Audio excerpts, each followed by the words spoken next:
Okay, this is the last section in this chapter that we're going to do. It's multiplying and dividing complex numbers in something called DeMoivre's theorem. Crazy French people. How do they pronounce that R? All right. Multiplying and dividing complex numbers, if they're in rectangular form, this is stuff you have done before, so I'm not going to do this. I'm going to do this kind of quickly. You would just FOIL this out. 2 times 1, 2 times negative 4, 3 times 1, 3i times 1 is 3i. 3i times negative 4i is minus 12i squared. That would be 2 minus negative 8 plus 3 is negative 5i minus 12i squared. But remember that I squared is actually equal to negative 1, which means negative 12i squared is actually equal to positive 12, which means this whole thing is 2 plus 12, which is 14 minus 5i. And that's what you get when you multiply those. Dividing is a little bit different. If you follow the rules set forth by the Math League of America, you cannot have complex numbers in a denominator, so we would multiply by what's called the conjugate, 3 plus I. You just change the sign in the middle, 3 plus I. Then you clean up the top. That's going to be 6 plus 3i plus 2i is 5i plus I squared over, on bottom, their conjugate, so 3 times 3 is 9. 3 times I and negative I times 3 cancel, so you're with 9 minus I squared is what you're left with. I squared is negative 1, so 6 plus I squared, that's the same as 6 minus 1, that's 5 plus 5i. On bottom, 9 minus I squared, this is the same thing as 9 plus 1. I squared is negative 1, so that's how 6 minus 1 was 5. 9 plus 1 is 10, and that would be your answer if you were to divide these. Now I did those really quickly because you've done those before and I didn't want to make this video any longer than it has to be, and I'm scared it's going to get kind of lengthy. But that is multiplying and dividing complex numbers in rectangular form. It is actually easier to do, despite how ugly these formulas look. It is easier to multiply and divide complex numbers if they are in polar form. These are your two formulas, and I will give you these formulas on the test. You just have to know how to use them. If you're multiplying two complex numbers, then you multiply the numbers in front, you multiply the r's, and you add the angles. So theta plus alpha, theta plus alpha. If you are dividing, then you do the opposite. You will divide the r's, the numbers out in front, and you will subtract the angles. It's a lot like the properties of logs, if you remember that. Addition and multiplication kind of went together with logs, and division and subtraction went together with logs as well. So anyway, those are the formulas, and we're going to use those formulas to multiply or divide these complex numbers. Well, first I want to multiply these two. It's 3 times all that stuff times 6 times all that stuff, and those are the two complex numbers. You will multiply the numbers in front, so 3 times 6, and then that times, and we add the angles. When you multiply two complex numbers, you will add. So cosine of 45 plus 120 plus I sine of 45 plus 120, which gives you, let's see, 3 times 6 is 18 times the cosine of 45 plus 120 is 165, and that is degrees. I need to put the degree symbol, plus I sine 165. And you may think I'm weird, but I think that's easier than what we did on that last page. There was a lot more multiplying and cleaning up when they're in rectangular form. If they're in polar form, it's a little bit quicker. If you are dividing, then we will, like right here, I have this complex number on top divided by negative 8 and that stuff. So I will divide the coefficients, so 6 divided by negative 8 times, and then it'll be the cosine of, this is in radians, so it'd be 2 pi over 3, and we subtract 7 pi over 6 plus I sine, and we subtract those angles, 2 pi over 3 minus 7 pi over 6. Those do have a different denominator, so I'm going to go over here into thinking land and get a common denominator for those. 2 pi over 3 minus 7 pi over 6. 2 pi over 3, that's the same as 4 pi over 6 minus 7 pi over 6, which is negative 3 pi over 6, which is negative pi over 2. So this turns into, let's see, 6 over 8 reduces to negative 3/4. And then when I subtracted those angles, I got negative pi over 2 plus I sine of negative pi over 2. And that would be the quotient when you divide them. However, there was, if you didn't catch it, right here on this page, I do want the angle in your final answer to be between 0 and 360 degrees or 0 and 2 pi, depending on whether we're dealing with radians or degrees. So going back to this one, I have an angle of negative pi over 2. I need to get negative pi over 2 back into positive land. And to do that, we will simply add the whole circle. So we'll add 2 pi, which is the same as negative pi over 2 plus, and I'll get a common denominator, 4 pi over 2, which is 3 pi over 2. So my final answer is going to end up being negative 3/4 times the cosine of 3 pi over 2 plus I times the sine of 3 pi over 2. And there is our final answer for this one. When you multiply, up here you multiply the coefficients and add the angles. When you're dividing, you divide the coefficients and you subtract the angles. So that is multiplying and dividing complex numbers. I just wanted to do those two examples. Again, I'm trying to keep this video short. We'll see if it works. If I keep talking about keeping the video short, that's going to end up being long. So I probably shouldn't talk about keeping the video short. I should probably just be quiet and start doing the problems. Okay, DeMoivre's theorem is very similar to the formula we use for multiplying complex numbers. It is used to raise complex numbers to high powers, like if I wanted to do 2 plus 3i all to the 5th. Now this is really, really handy because if you don't use DeMoivre's theorem, your other option is to do 2 plus 3i times itself 5 times. And I really don't want to have to go through the hassle of expanding that 5 times. So forget that, bad idea. We're going to use DeMoivre's theorem. And the way it works is if you have some complex number in polar form, if I want to raise it to the n power, then we do r to the n, and then we do n times the angles. And again, just like the last one, the final angle needs to be between 0 and 360. So let me copy this for a sec. All right, let's tell you what, let's look at an example of this. Here is a complex number, 4 plus 4 root 3 times I all to the 6th power. And I want you to find that and then express your final answer in rectangular form. Now this one has a slight problem because this is already in rectangular form, but DeMoivre's theorem, which I put over here, just kind of have a visual, is in polar form. So I'm first going to have to convert to polar form. So let's convert this ordered pair to polar.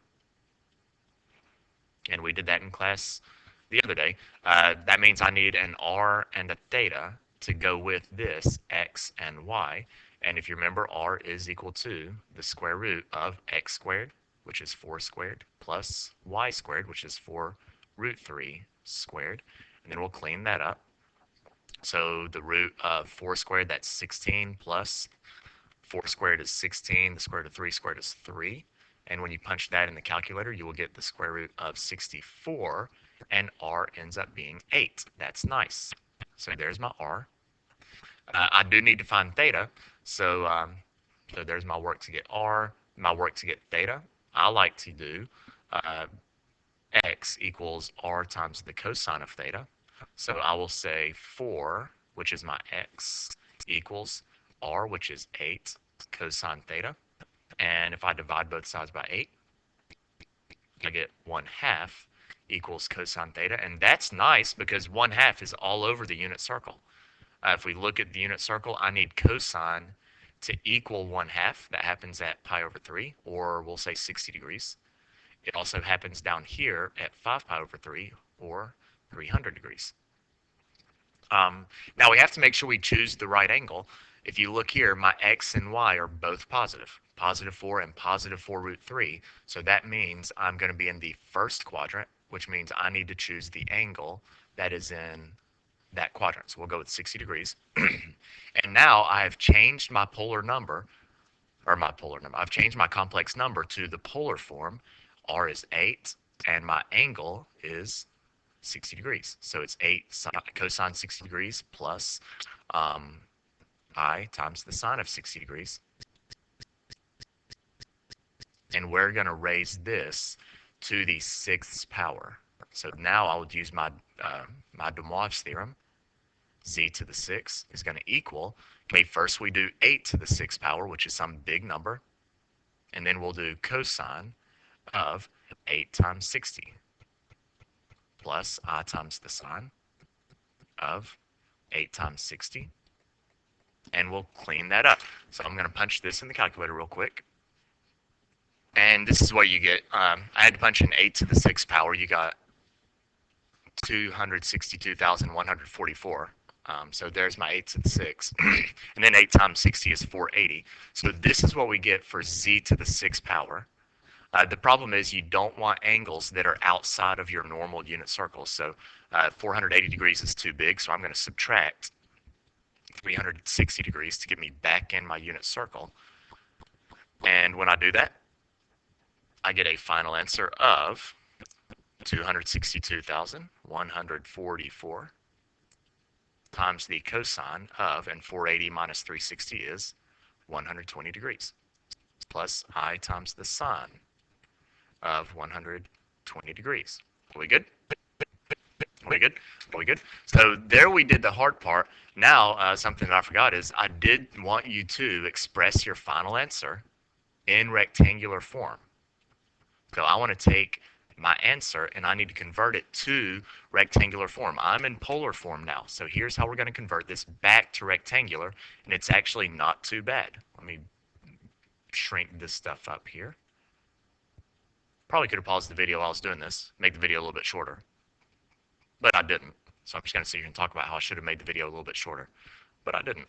All right, the way we will convert this back to rectangular form is we simply will visit our good friend, the unit circle, and I am looking at the angle of 120 degrees, which I know is up here in the second quadrant. And my coordinates at 120 are -1/2 and √3/2. So what I will do now is I'm going to convert my cosine and sine into their values at 120 degrees. I know that cosine of 120 is -1/2 plus, and then sine of 120 is √3/2 times I. And then we need to multiply that by 262,144. And when I distribute that through, half of 262,144 is 161,072. Then that would be negative. That's times -1/2, so negative, plus, and then the square root of 3 times that, which would end up giving you 161,072 square root of 3 times I. And there is our answer in rectangular form. So there is DeMoivre's theorem. You raise your r to the exponent that you want, so z to the 6 is 8 to the 6, and you do 8 times your angle, and then you have to work your way back to inside the unit circle. And if I ask for rectangular form, you have to go ahead and work that out and turn it into rectangular.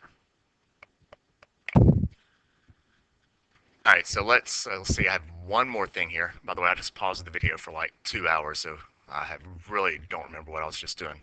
Let's see. Last thing, this is called the nth roots of a complex number, and I may end up cutting this recording short because I may have to leave here in a second. I don't know. I would hate to do that to you. This is a big, ugly formula, but basically it allows you to find like the square root or the cube root or the fifth root or something like that of a complex number.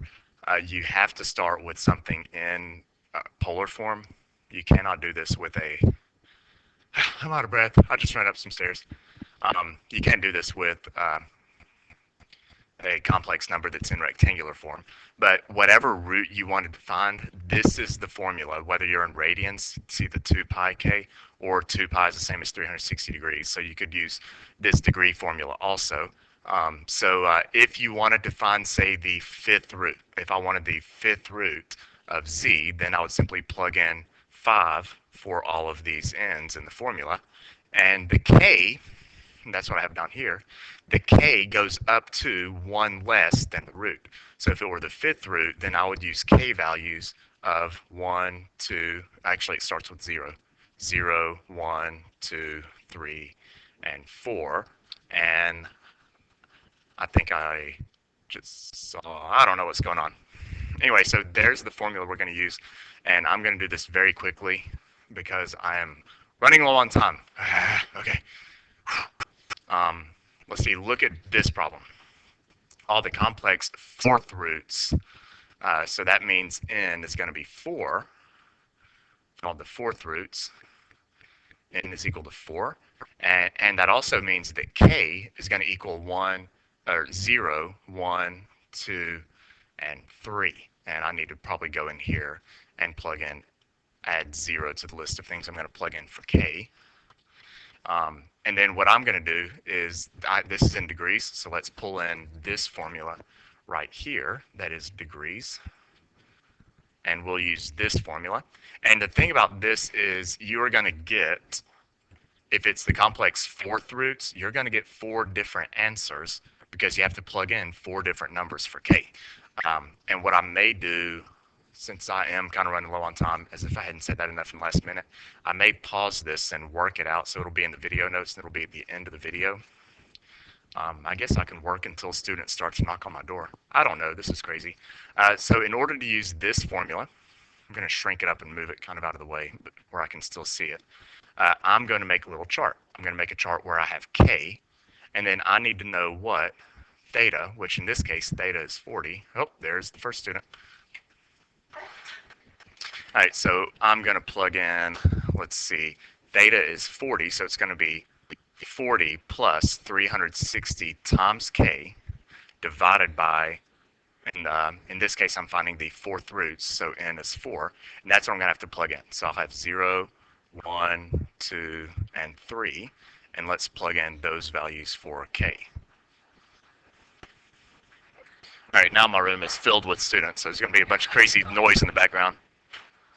All right, let's see. So I got my 4 values for k, and we have 4 values for all of that stuff for 40 plus 360k over 4, and that's going to give us 4 different answers. So one answer is going to be the fourth root. I forgot to do that. The fourth root of 16, which the fourth root of 16 is equal to 2. So my first answer is going to be 2 times, and then it's cosine of 10 plus I sine 10. And then my next answer, the angle is 100, so it's going to be 2 times cosine of 100 plus I sine 100. And I think you hopefully see what I'm doing here. I'm just plugging in these different angles, these 4 different angles I ended up with, and they're each going into this spot right here. So I'm going to pause the video while I write the other 2. All right, there we go. So these are the answers that you will have for the fourth roots. You simply plug in the formula for the angles, and then you get, if it's the fourth root, you get 4 answers. If I wanted the ninth root, then you have 9 answers. The square root, that's the second root, you'd have 2 answers. So this is how we use this formula, and it's kind of lengthy, but I will give you the formula to use on the test. So all you have to do is be able to use it.